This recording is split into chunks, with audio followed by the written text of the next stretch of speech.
भारी जहर चढ़ते ना तो ऐसने होते हो ई रहन गोड़ ललमा और मोला फूकन डीजे जय किशन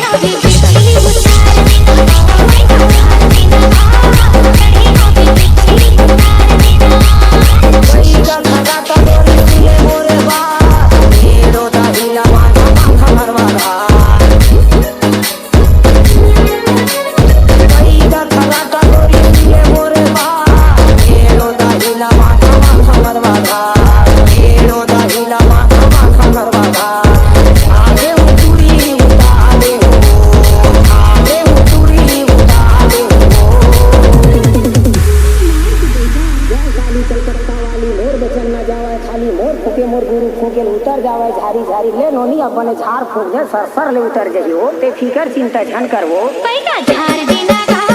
कढ़े होगी बिची उतार देना पैका झाड़ देना गा कढ़े होगी बिची उतार देना आखी के किरमा मोर आवा मोरगा मेरे सिंगैया ठंडी मोरेगा आखी के किरमा मोर आवा मोरगा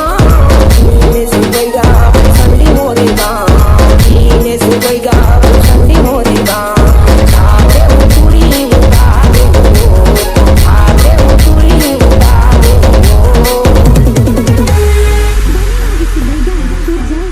ले खुशी रानोनी कहीं नहीं हो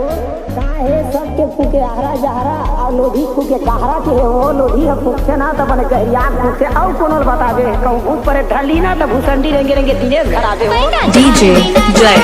किशन